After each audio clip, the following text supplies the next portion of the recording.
to MLG Prize Fights presented by Bic Flex 4 Razors. Go ahead and give Bic and Flex 4 a shout out, guys, for putting together this prize fights. It's been so fun casting these matches, and now we're going into the third map here between Oz and Marine King as we head into Antigua Shipyard. Wolf, do the honors. I will do them for you, JP. Over here on the left side of the map, we have our Protoss player from the team FXO. Can he take out his opponent? He's looked a little bit shaky these past two games. He is FXO Oz. And his opponent on the other side of the map in the blue, looking like the best player in the world right now for this matchup at least. It is Marine King from the Team Prime. Now, you mentioned in the last game that, Marine King could do this one-handed, he could do this blindfolded, he could probably do it with his feet. He knows his timing so well, and it's, to speak to that, the first game was 16 minutes, last game was 17. It seems to be that if it's not parting, every single TVP that Marine King plays finishes around that moment. Yeah, that's actually a really good observation that you made here, because usually the push hits around 12 to 13 minutes. He just does enough damage to get ahead, and then the second attack just kills his opponent in most cases. And Marine King has just really polished that so well. And if you guys are interested in this attack, this timing attack, watch any VODs of Marine King from any tournament in this matchup and study that, because it's something that isn't even that difficult of a strategy to, or at least the timing isn't that difficult to hit if you practice it. But you have to also notice his micro is so important in these pushes. I mean, he knows exactly where and when to pick up the units in the medevacs. He never misclicks, and it's just something that hardly anyone is doing as well as he is right now. Yeah, well, I mean, on a tip-top level and in tournaments, he probably has the most experience with this build out of any other player out there. So the question that's been the question for the past two games is, what is Oz going to do to be able to deal with it? In that first game, it seemed like he had won it. It seemed like, okay, Oz is going to be taking game one. There's no way that Marine King can win this. Pulls all his SCVs, and he's like, shut up, JP, I'm going to be able to take game one.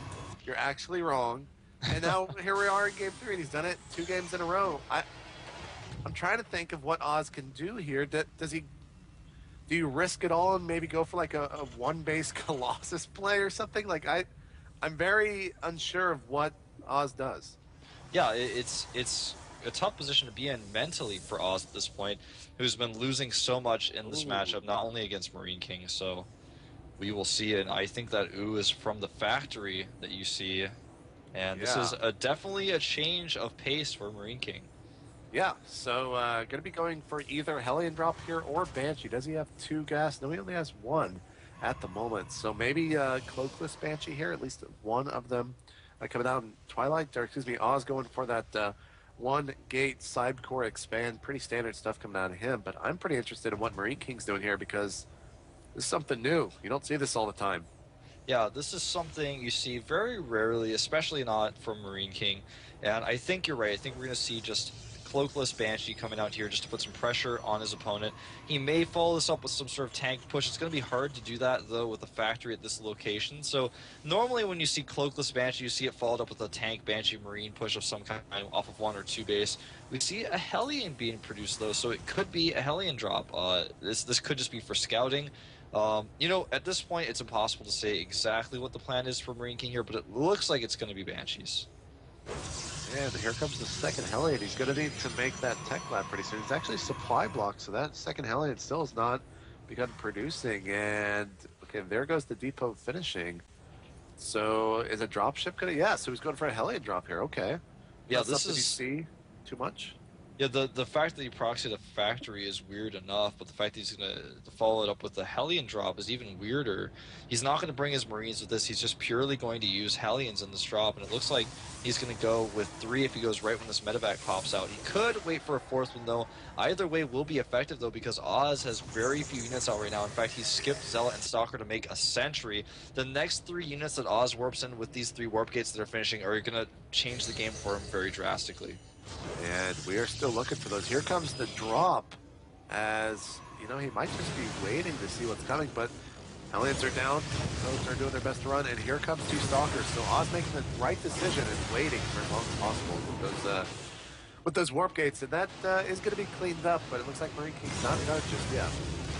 No, he's not. He's just continuing this drop play, and he's already killed a lot of workers, 8 in total, taking out a few more here. And he saved the Hellions at first. Will he get them out now? It looks like no. This time Oz's building placement, perhaps coincidentally, perhaps intentionally, blocks the Hellions out. And so he gets a total of 10 workers. That's a pretty good trade for him. Yeah, absolutely. And he's continued to build Hellions. So he's not over with this attack. He's actually throwing down 2 command centers back at home. So double expansion here for Marine King, possibly taking the would-be third base right south of him.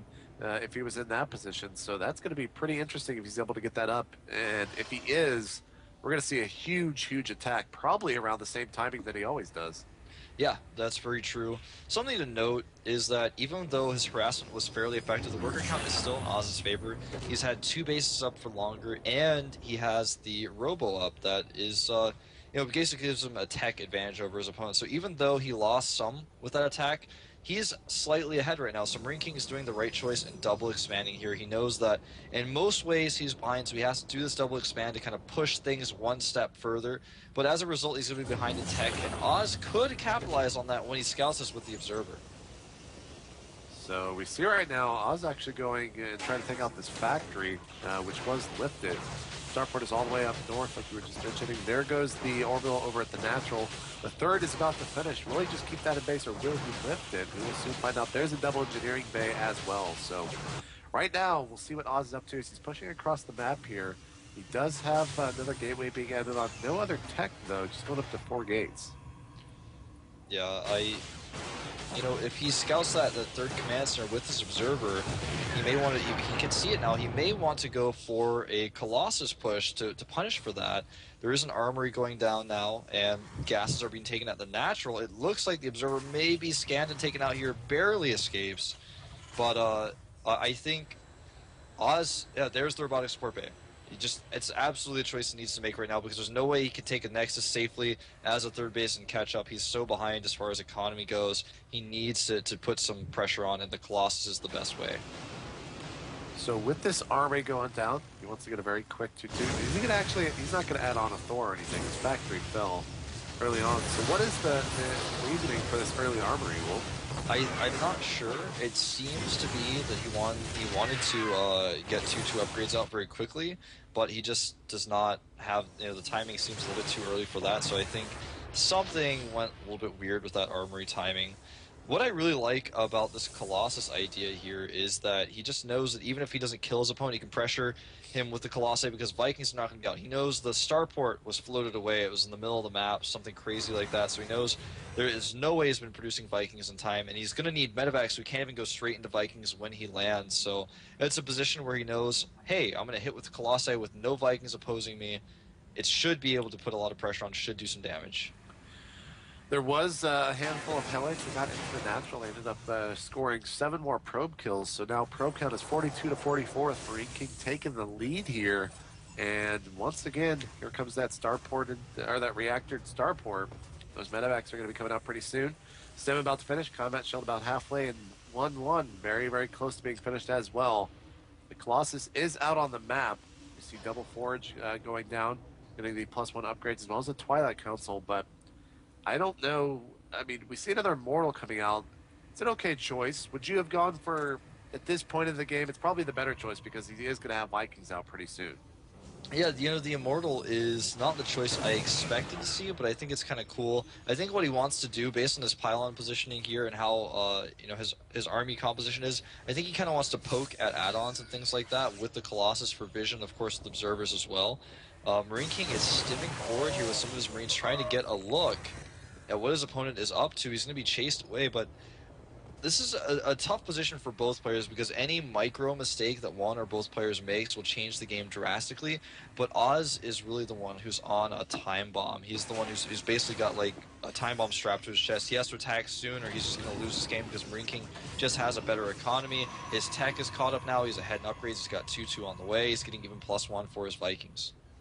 Yeah, and he's starting to queue up the Vikings as well, which might work in Oz's favor if he overcommits to that Viking count. We see a lot of Immortals coming out, then that will definitely be a win, at least in that regard. But Here's the third base going up for Oz. Charge started as well. 1-1 about to be finished. And the Templar Archives has been started as well. We'll see if he goes for just the pure Archon or if he tries to get Storm out.